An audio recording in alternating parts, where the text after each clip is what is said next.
Dazai is a depressed middle-aged man with nothing to look forward to in life, so he gives up and decides to end it all. On a cold, rainy day, Dazai and his lover are seen walking together without an umbrella until they arrive at a clearing with a raging river.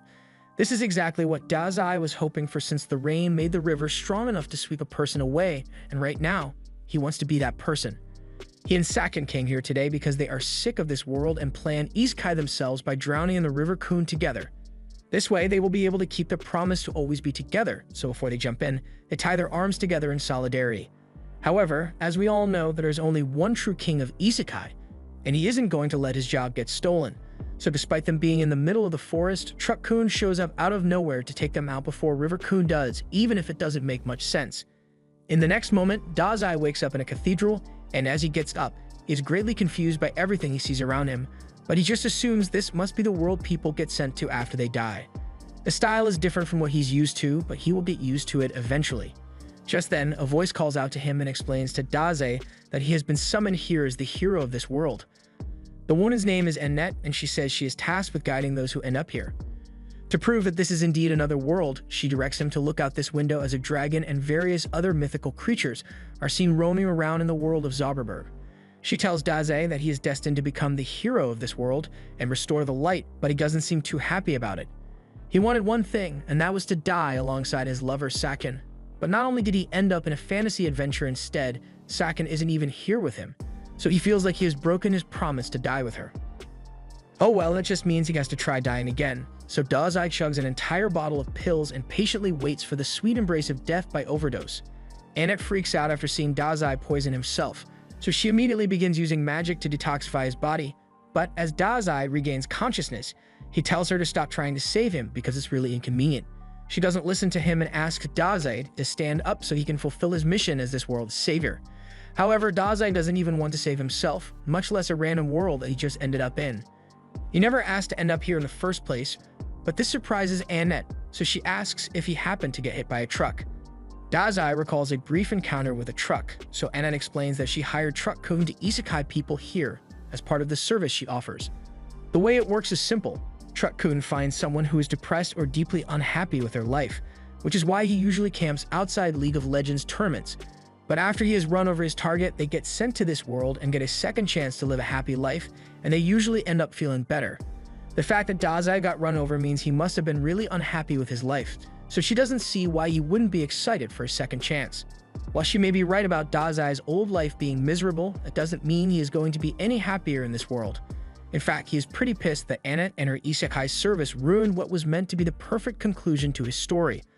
All he wanted was to spend his last moments of life with his lover, but she had to go and ruin it for him. Annette can't believe Dazai is so upset with her, but she's not worried about it since he will surely change his opinion once he gets to see his awesome stats. However, as she opens the stat window, she is shocked to see that Dazai possesses abysmally low health and mana. In fact, his health is so low that he would probably die from a stiff breeze in his current state. Annette refuses to believe Dazai is so weak, so she checks to see if he has some kind of broken ability to balance out his weak stats. But as she opens his ability window, she finds out that Dazai has no skills at all aside from Depression level 5.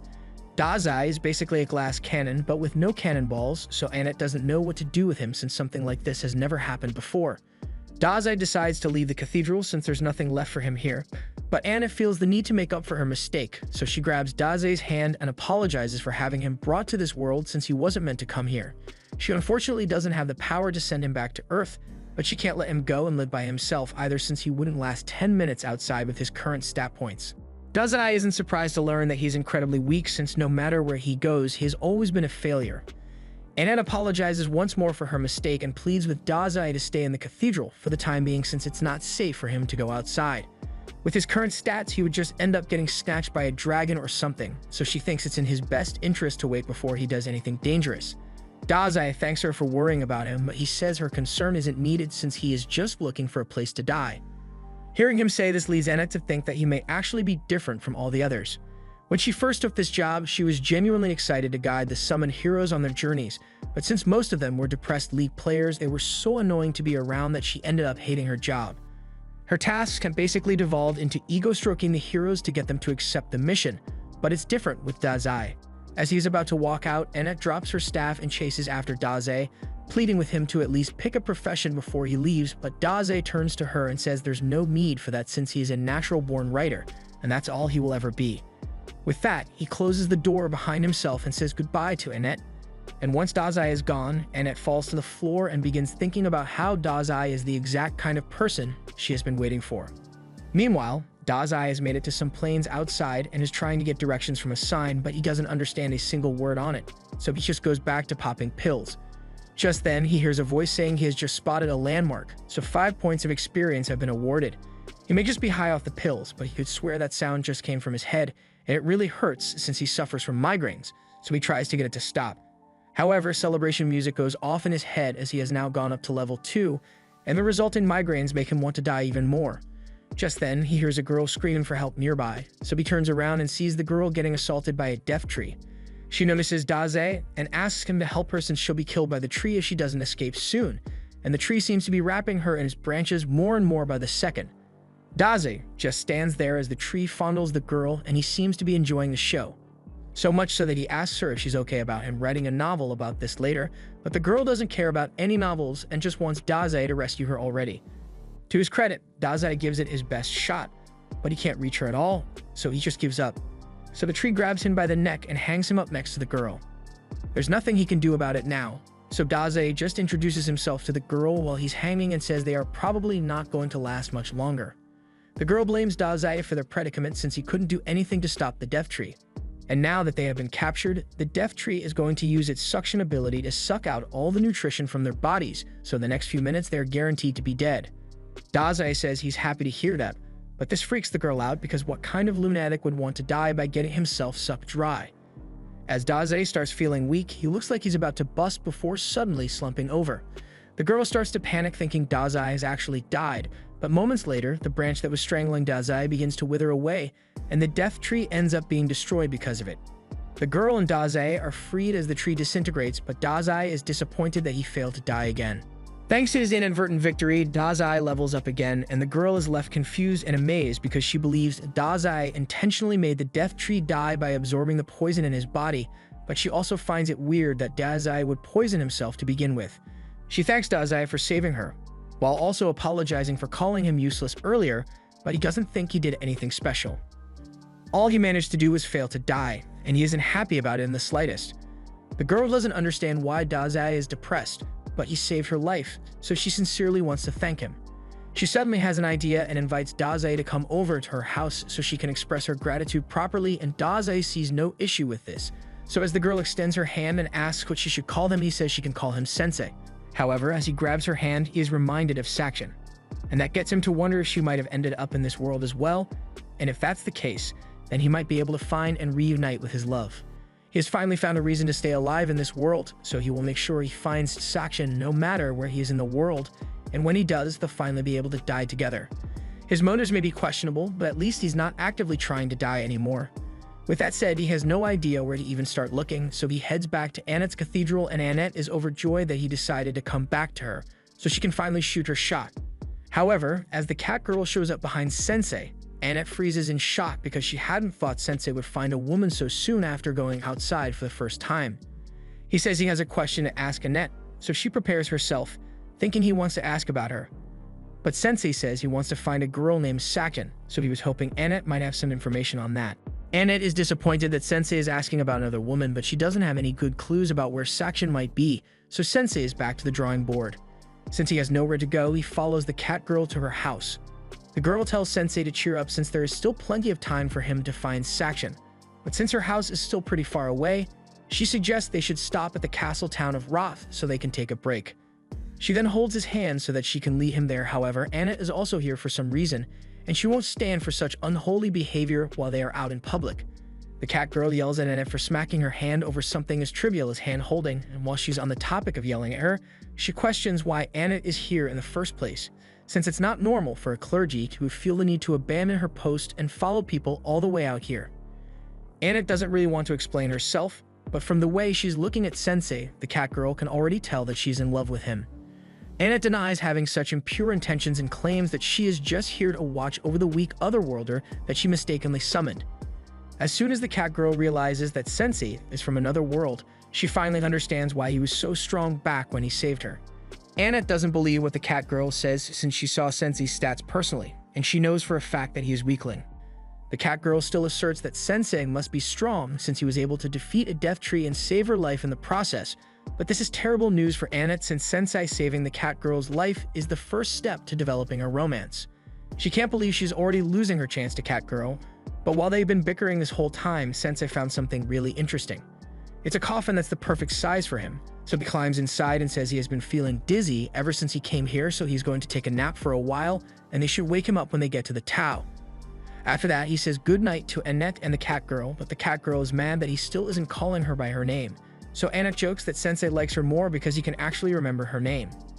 After that, Annette cheerfully ties a rope to the coffin Sensei is sleeping in and begins dragging it away. The cat girl asks if Annette should really be doing all this since she is supposed to be a clergyperson at the cathedral, but Annette is too busy trying to pull the coffin until the rope eventually snaps. As they continue walking, cat girl gets tired of having to drag the coffin around, so she asks Sensei to get out and walk on his own 2 feet. However, there is no response, so she starts worrying that Sensei might have actually died somehow. Annette checks his stats and Sensei seems to be fine, so he must just be asleep. They are pretty close to the castle anyway, so Annette asks cat girl to just bear with it for a little longer so they don't have to wake him up. Meanwhile, inside the coffin, Sensei is peacefully dreaming about his beloved Sakshan, and no matter where she is, he will make sure he finds her so they can both die together. But a while later, they finally arrive at the castle town of Roth, so Annette and cat girl open the coffin to let Sensei out.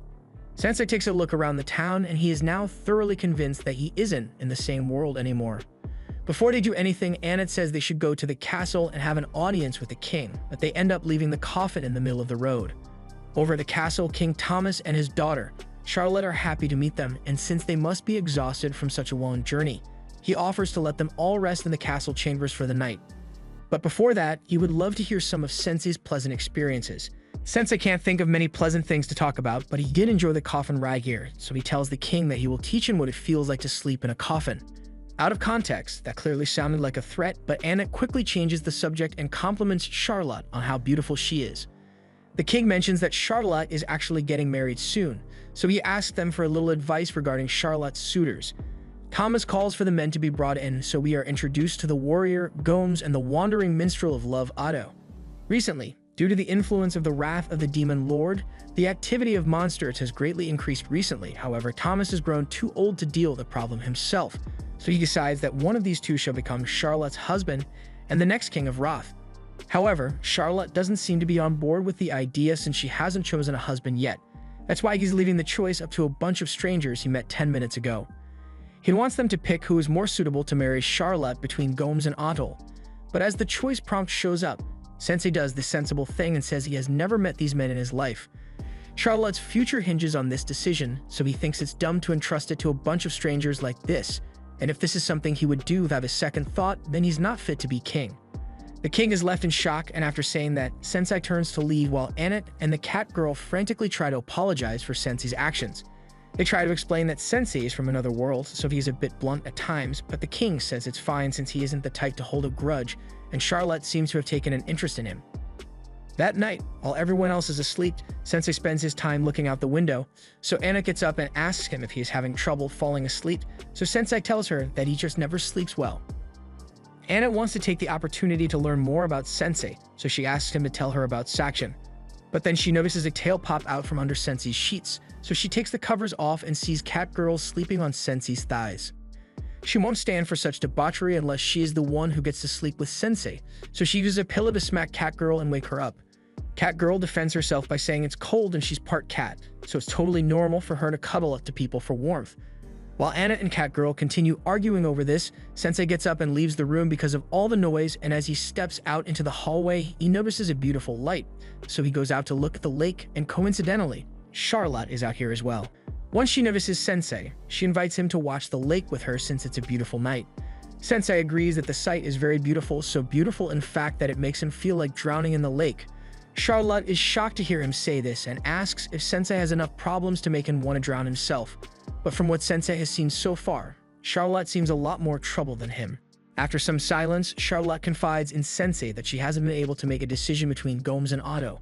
Gomes had only recently arrived at the castle, but he is already the most reliable of their soldiers.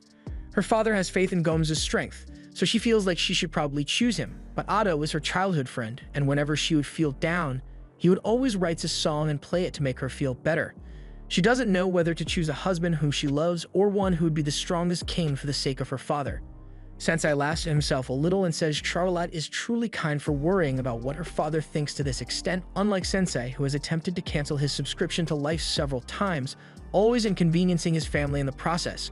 However, he has never once let someone else decide how he would live his life.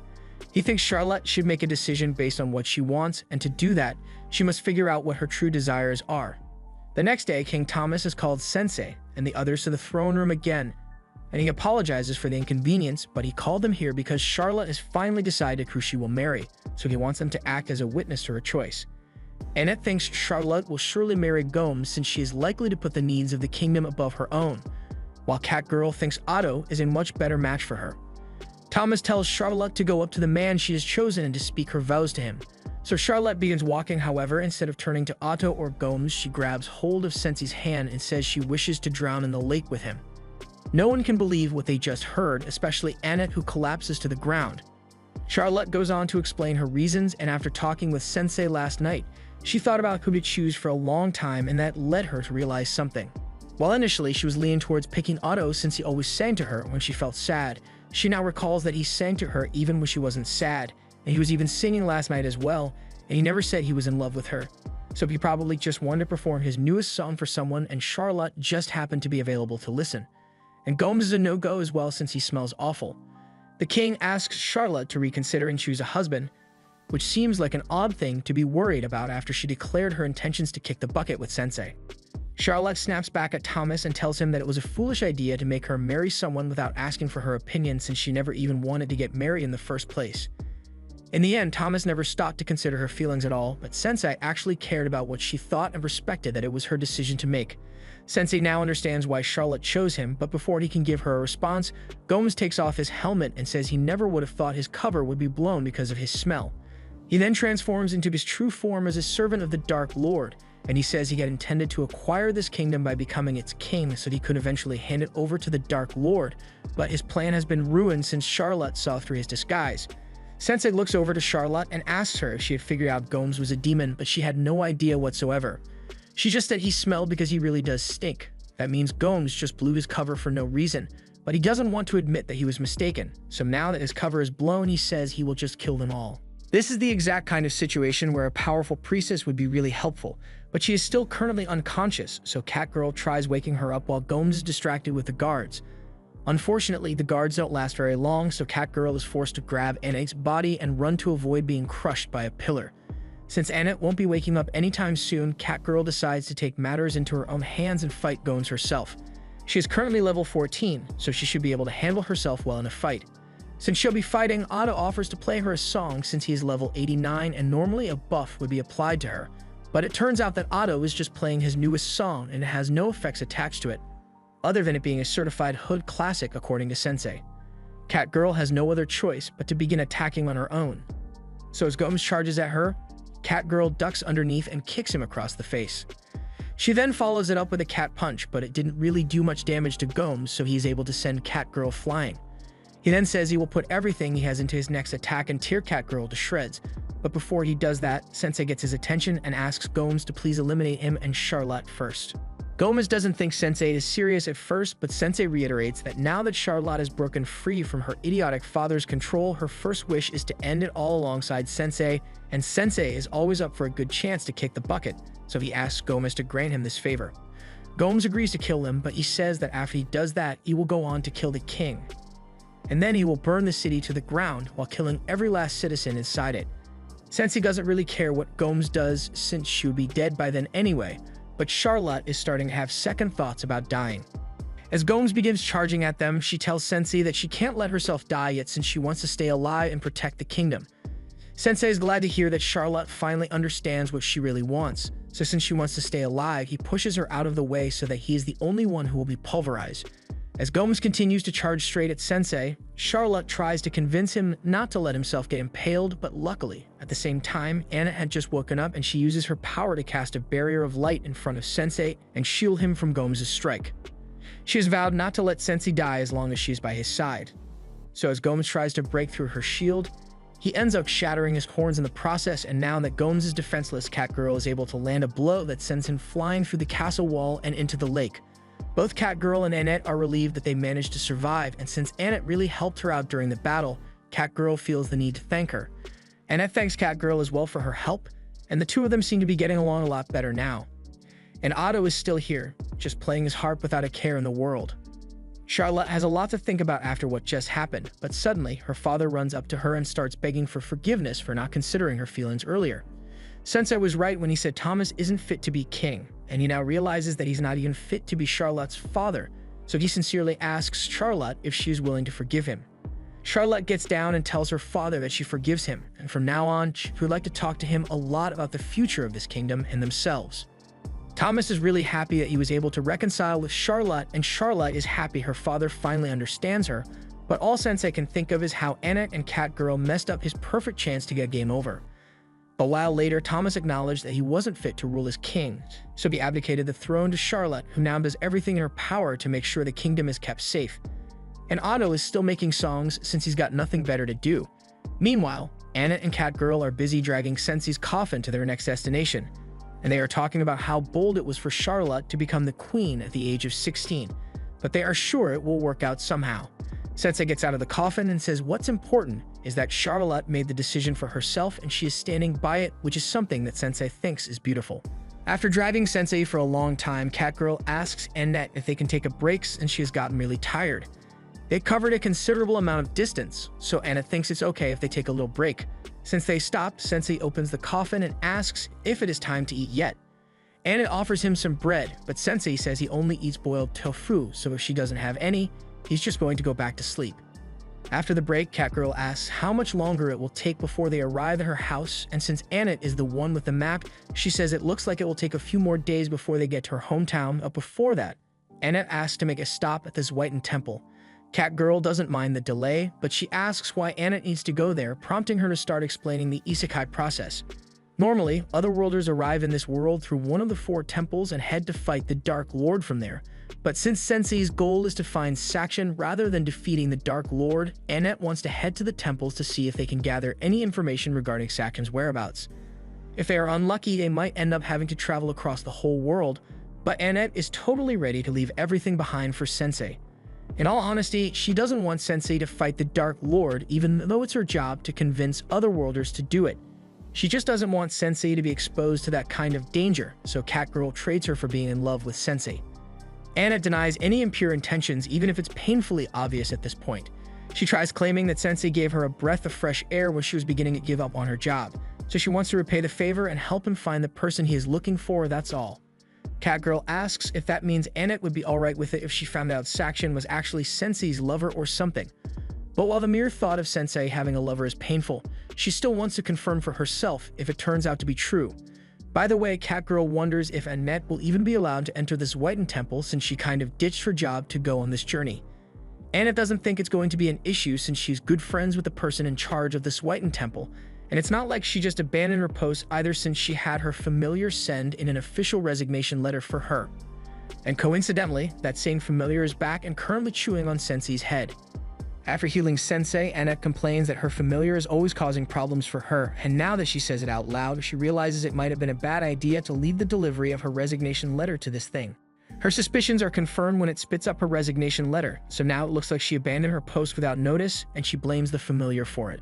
Seeing the familiar fail so hard at its one job brings a smile to Sensei's face since he is a failure as well, so he names it Melos, and Melos takes an instant liking to Sensei.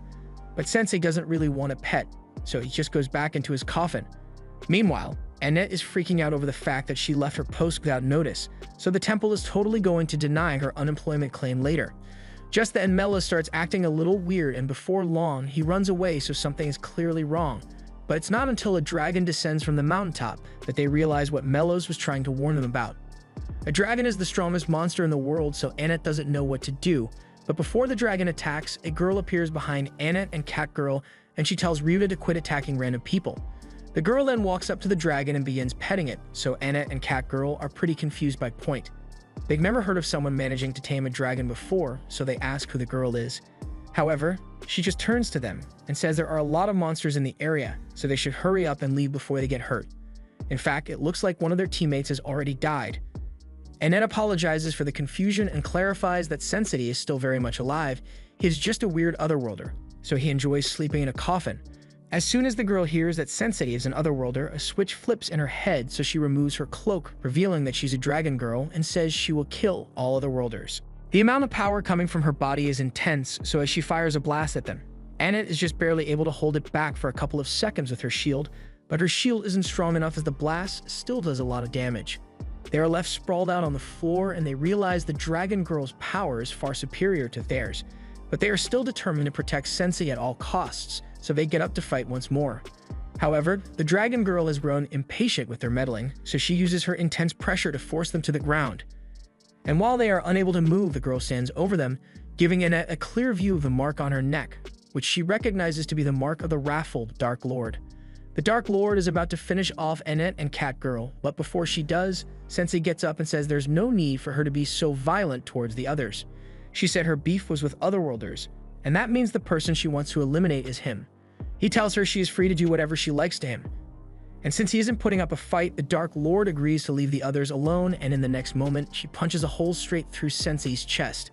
As Sensei falls to the ground, the Dark Lord declares that her name is Waldelia, and she tells Sensei to rest in peace. But as she is leaving, Sensei gets back up and begins to laugh at the fact that Waldelia actually stabbed him. He can tell that she is harboring hatred within her heart since he once felt the same and wanted to stab someone. He even went as far as to write a threatening letter at the time, so he knows what it feels like to be consumed by hatred. Waldelia is starting to get freaked out at this point, but Sensei keeps getting closer and touches her cheek, hitting her with that dying man Reese. He says he would love to hear her story, but Waldelia isn't going to fall for his charms so easily, so she calls for Ryuka to get her out of here before she gets rizzed up. After she is gone, Sensei collapses once more since he still has a hole in his chest, but Melis is still around, so he finally makes himself useful and drags all of them to the temple, and upon seeing the poor condition Annette is in, she rushes to check on her. But Annette asks her to take care of Sensei first because he is in much worse condition. Isha sees it's really bad, so she calls for every healing potion and available priest to help Sensei recover. By the next day, Sensei is back up to full health, but he can't have that, so the first thing he does is go out and buy a bottle of poison to drink. While he does that, Annette thanks Isha for all her help and says she'll make sure to repay the favor someday. For now, Annette asks if Isha has come across an otherworlder named Sakshan by any chance, but she has never heard of her, so Isha assumes she must have been summoned to another temple. More importantly, Isha asks Annette why she is traveling with an otherworlder all of a sudden.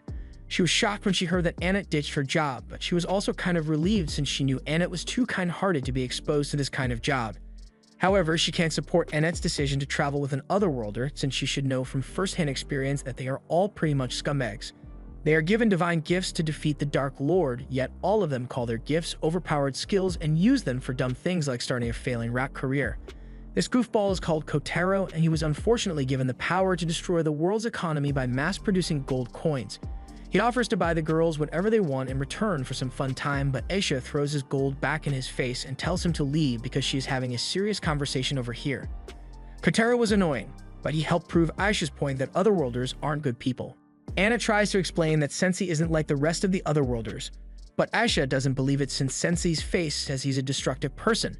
She warns Annette that being around Sensei will ruin her, but Annette doesn't think Sensei is a bad influence since she is sure she has changed for the better ever since she met Sensei.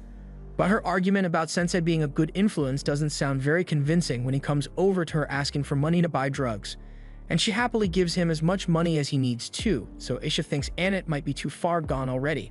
If Annette is already this attached to Sensei, Isha at least wants to know what kind of gift he has, but she is surprised when Annette tells her Sensei doesn't have a gift.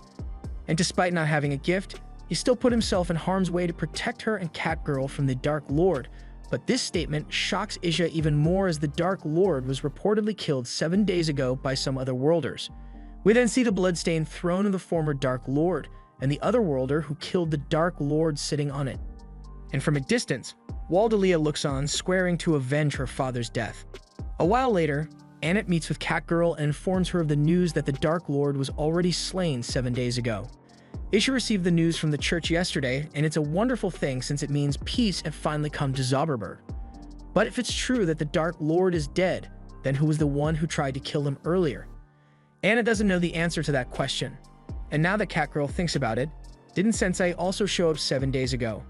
If the Dark Lord had already been defeated by then why was Sensei still summoned to this world? Just then, Sensei tears up his papers and collapses to the floor, so Catgirl asks what's wrong with him now. He explains that he has been trying to write about the events that have occurred since he arrived in this world, but he is struggling to find the words. Annette asks if he wrote anything about her, but Sensei says he didn't write about her at all.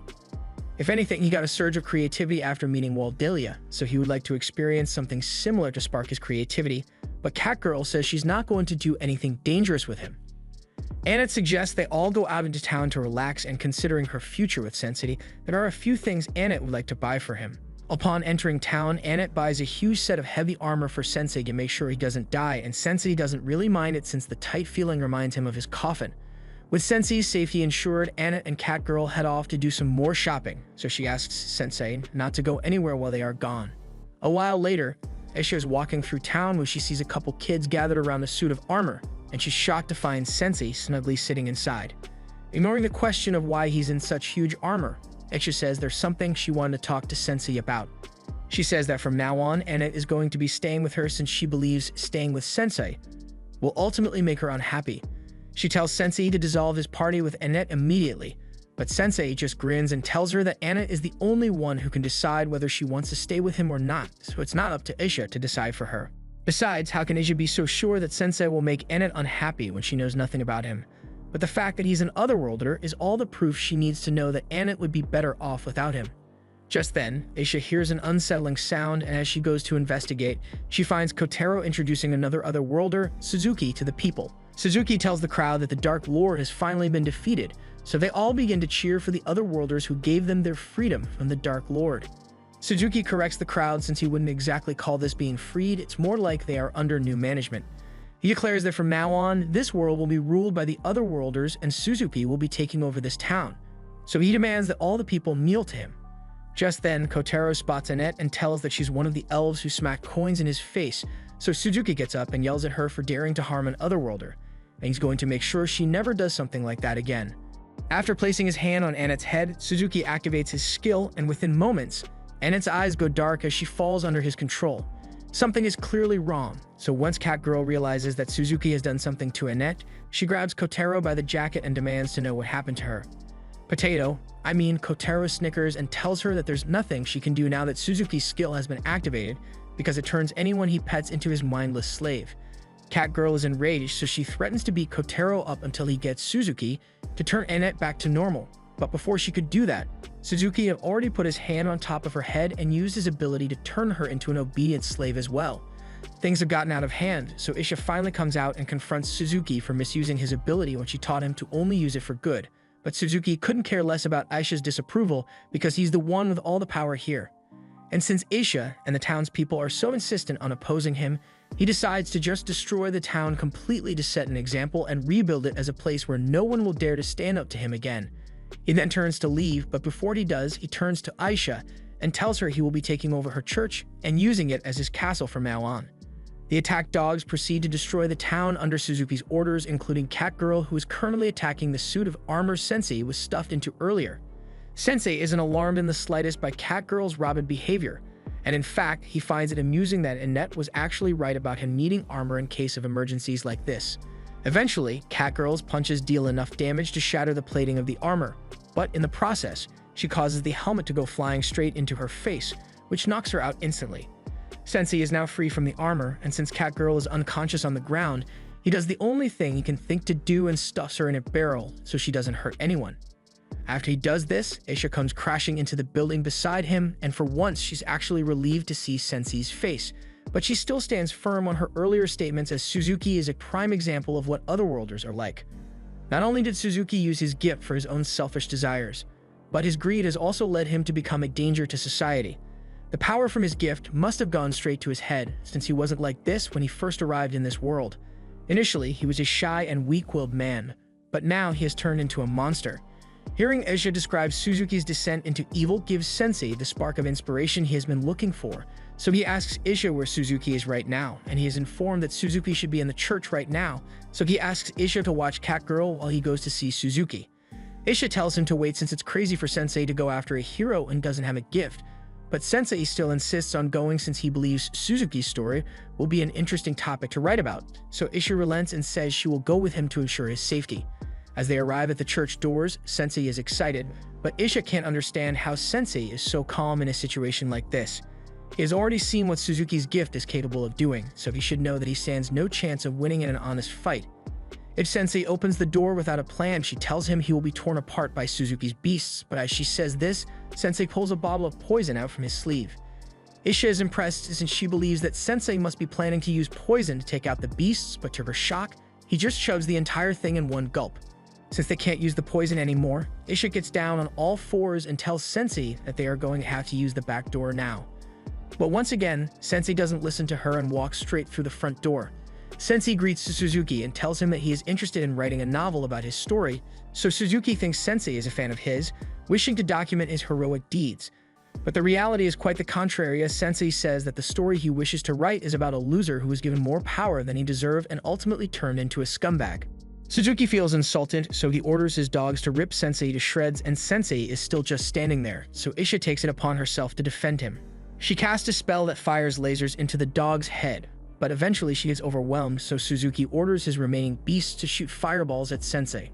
Since Aisha isn't able to protect him, it looks like Sensei is in real danger here. But at the last second, the fireballs get deflected by a floating helmet and go flying back at Suzuki. It turns out that Mellos was the one making the helmet float, and the fireballs were reflected because the armor is capable of deflecting low-level spells. Kotaro is starting to freak out since it's clear that Sensei is blessed by the gods of plot armor, but Suzuki tells him to calm down since he still has one more trick up his sleeve, which is sure to bring Sensei down. He orders his great wolf to attack Sensei, but as the wolf bites into him, it suddenly begins to decay and falls to the ground. Isha can't believe Sensei drinking that bottle of poison actually saved them, and by now, Kotaro is 100% sure that Suzuki can't beat Sensei's plot armor, so he takes off running. Suzuki has to admit that Sensei is more formidable than he at first thought, but he still has one more card to play, so he orders Annette to come out and kill them. Annette has no control over her actions, so she charges at Isha with a dagger and nearly stabs her, so Isha is forced to back away. And since she doesn't want to fight Annette, she thinks it's best if they retreat for now. However, Sensei doesn't think that is going to be necessary since Annette should be strong enough to resist the mind control on her own.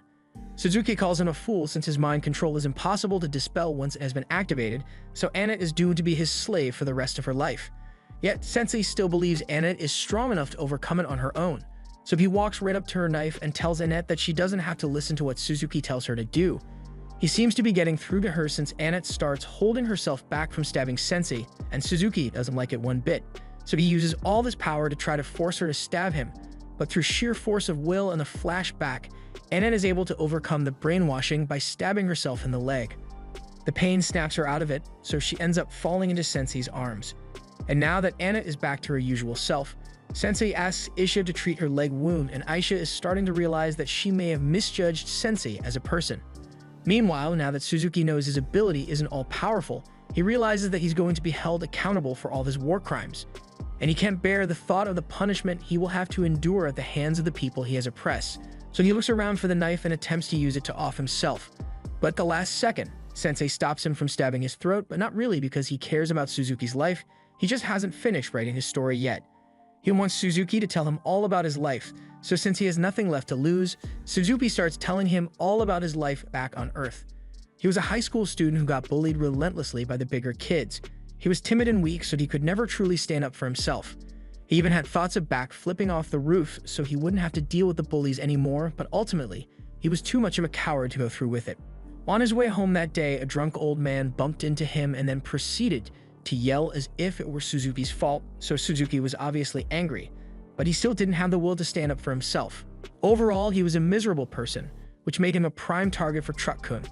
And before he knew it, he was transported to this world and greeted by Aisha as a hero chosen to defeat the Demon Lord. From there, he was left to level up on his own and had to fight the wolves before ultimately making them his faithful servants. And once he had command over strong allies, he was finally able to defeat powerful monsters. He believed things were finally getting better for him, but as he walked through town, he realized that despite his newfound power, people here still treated him like an outcast just like people on Earth. And eventually, the thought that he may end up getting bullied here made him reach his breaking point.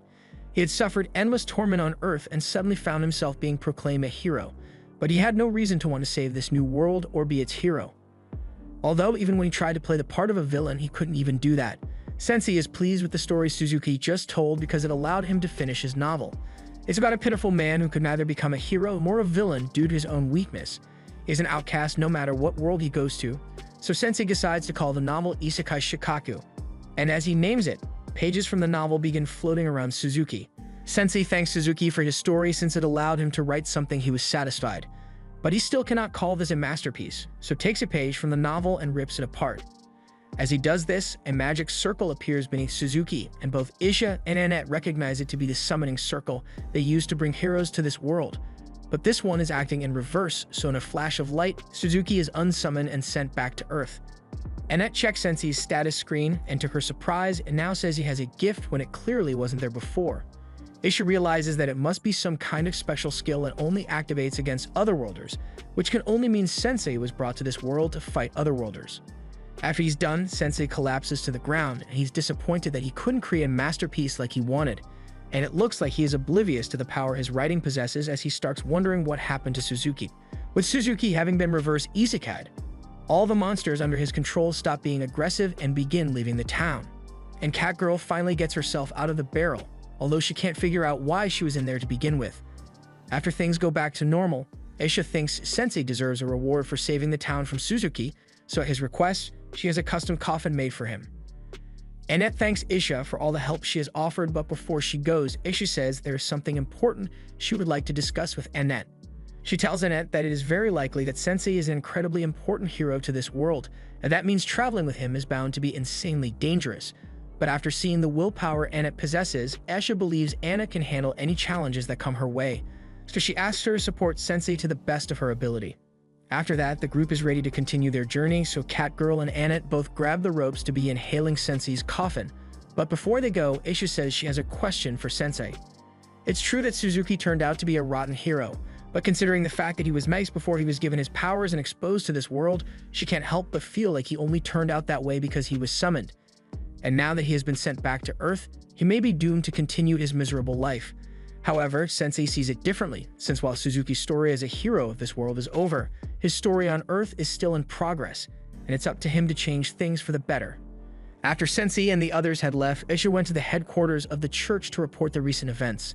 As she arrives, she notices a colleague of hers, Wolf, sitting and drinking all his sorrows away.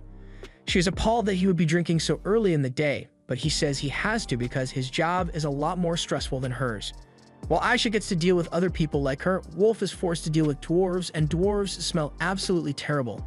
However, before he can continue insulting dwarves, Elton comes in and tells Wolf that it's not right for him to be saying such racist things while at work, especially since he's a bishop. Wolf half-heartedly apologizes, but he also kind of insults Elton for being a goblin bishop when most bishops are elves. Goblin doesn't take much offense to this and points out that Wolf is acting worse than the dwarves he claims to hate so much. This sets Wolf off, so he dares Goblin to try dealing with the dwarves all day and see whether he still isn't racist after that.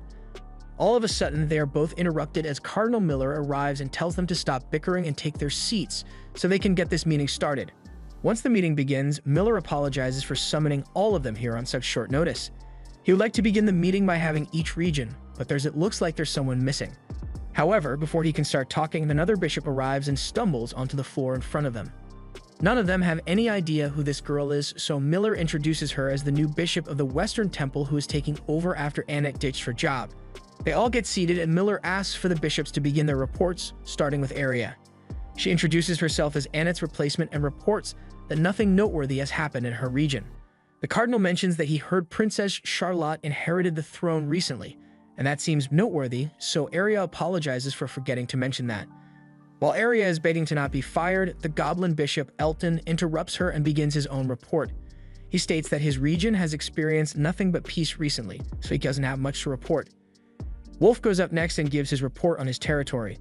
It's located way out in the middle of nowhere, but it's doing all right. There is the occasional conflict between dwarves every now and then, but it's normal, so there's no reason to be worried about it. Next up is Isha, and while all the others didn't have much to report, she has terrible news to give. Recently, an Otherworlder went on a rampage within her region and destroyed half of the town of Vale. She is currently working on having the town restored to normal, but on the topic of Otherworlders, Miller actually called this meeting because of the Otherworlders. As he informed them all a week ago, the wrathful Dark Lord was defeated by a group of Otherworlders. And in light of this, the Pope has decided to seal the magic circles that connect this world to the others and put Truck-kun on indefinite paid leave. Elton is glad the battle with the Dark Lord is finally over, but there's still a looming threat over this world. The 7 Otherworlders who defeated the Dark Lord have all claimed the land once ruled by the Dark Lord as their own. And the Pope has received a declaration from those 7, stating they will transform Zauberberg into the perfect utopia. This clearly sounds like a declaration of war, and the Pope is greatly distressed by their threat since the Otherworlders were meant to be angels sent from above to save this world, and he truly cared for them. However, now they've turned against him, and the Church has to prepare for the impending danger. They also have to worry about the Otherworlders who have been causing chaos in each region, and the daughter of the Dark Lord who disappeared from his castle. None of them ever thought the day would come when the Otherworlders would become the enemies of the Church, and if they worked together, the Otherworlders would become a far greater threat than the Dark Lord ever was. Arya is worried about how they are going to fight such strong people, but Aisha has an idea of how they could manage it. She informs the others that there is a particular Otherworlder who was able to use his gift to send another Otherworlder back to his own world. The others are shocked to hear this, but if Isha's hypothesis is correct, then they will be able to send the Otherworlders back to their own worlds with Sensei's gift. Just then, the Pope arrives to the shock of everyone there, and he is delighted to hear such good news. He asks Isha to fill him in on the details of this man. Meanwhile, within the Dark Lord's territory, 2 of the 7 Otherworlders who had taken down the Dark Lord remain in the castle, while the other 5 have set out for various different regions to claim them for their new empire, and the 2 left behind are eager to see what's about to happen to this world. Back with Sensei and the others, they finally managed to make it to their destination, and Catgirl is excited to finally get to sleep in a bed again. But all of a sudden, she gets a notification from her system that due to all her coffin pulling, her level has risen to level 17. Leveling up is nice, she doesn't seem pleased by the way it happened. For now, Annette thinks they should start by looking for an inn to spend the night at, and out of nowhere, a voice tells them that there is a good inn down the road. Annette looks up and spots a little boy sitting on a signpost, and he offers to give her some information that will help her navigate this town since she's new here. The boy tells her that there's a hero dispatch service in this town, and essentially, Otherworlders accompany parties who lack confidence in their skills on missions, ensuring their safety and making the mission as smooth as possible. The boy says he came up with the idea himself, but as soon as he mentioned Otherworlders, Catgirl gets flashbacks to what Kotaro and Suzuki did, so she wants nothing to do with it. The boy doesn't understand why she dislikes Otherworlders so much since they are the ones who saved this world. But that aside, he says if they are interested, he can introduce them to an Otherworlder right away. For a small fee, of course. He asks for 40,000 Jinko to do the introduction, but Catgirl tells him they don't want to since she doesn't want to waste that much money. However, Annette is more than happy to waste that much money if it means she can get a strong hero to keep Sensei safe. The boy thinks she is talking about guarding the coffin, so he begins giving a speech about how the dead guy would probably appreciate having his body guarded. However, Sensei pops out of the coffin and tells the boy that he's not dead yet, but he wishes he was.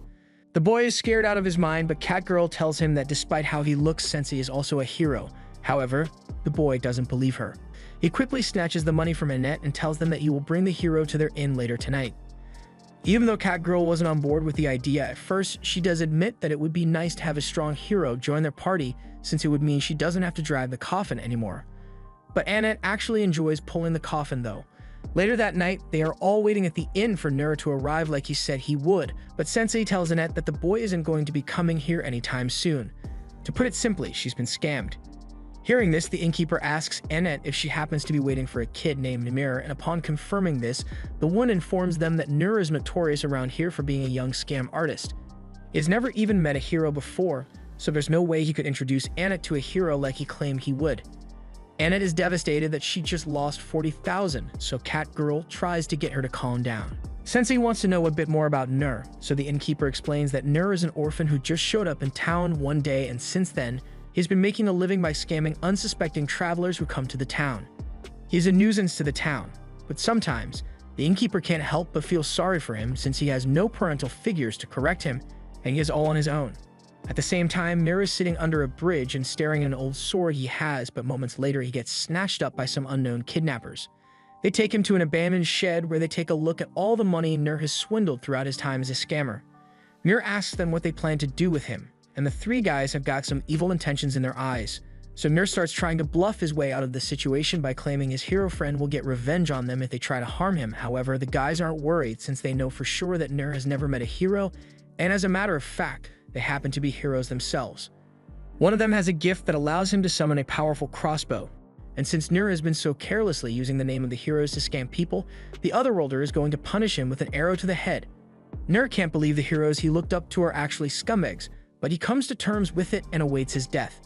However, at the last second, Sensei shows up and pushes the bowman's hand, redirecting the arrow into the knee of the metal man. Sensei tells them that they have no right to call themselves heroes when they act like this. His words are promptly ignored as the one with glowing eyes uses his skill to analyze Sensei, and to his shock, he discovers that Sensei is an otherworlder as well. This puts them all on edge since they don't know what kind of power Sensei might have, but upon closer inspection, the appraiser realizes that Sensei only has 1 point of HP left, and he is currently poisoned for some reason. This gets the bowman to calm down since he now thinks he can easily beat Sensei. But the second Sensei hears the bowman say he is going to end him, his interest goes through the roof, and he starts walking straight towards them. The appraiser starts freaking out since Sensei's health stats are suddenly increasing at a rapid rate, and Sensei begins daring the bowman to shoot him right in the heart. So the bowman thinks this is some kind of trap for Sensei's abilities and runs away with his friends. As they leave, Sensei is disappointed since he was really hoping that they would finish him off. Nur speaks up and asks Sensei if he is a hero, but Sensei denies being someone as noble as that. He's just a man trying to make it through the world of adults. Adults can often be cruel and conniving, but Nur is still a child, so he thinks he should try and preserve his innocence a little longer before he ends up as bad as those rotten otherworlders. Sensei then begins to leave, and Nur feels inspired by his speech, but his inspiration soon turns to panic as Sensei walks out of sight. And Nur realizes that Sensei forgot to untie him, so he's going to be stuck here all night. The next morning, Sensei and the others are getting ready to leave town to continue their journey, but Catgirl notices that Sensei seems to be sleepy, so she asks him if he managed to get good night's sleep. Now that Anna thinks about it, she recalls that Sensei snuck off somewhere last night without telling them where he was going. So she asks him if he spent the night with women or something. Sensei doesn't say anything other than he had an eventful night, and Annette is seriously crying over the possibility that another woman got to Sensei before her. However, they get interrupted by Mirror, who says they should hurry up so everyone can start going. As soon as Catgirl recognizes him, she starts yelling for him to give them back their money for lying to them, but Mirror maintains that he never lied to them since he has indeed brought a hero to join their party. And he is that hero, although he isn't very strong. This was the end of episode 5. Subscribe to not miss the next part.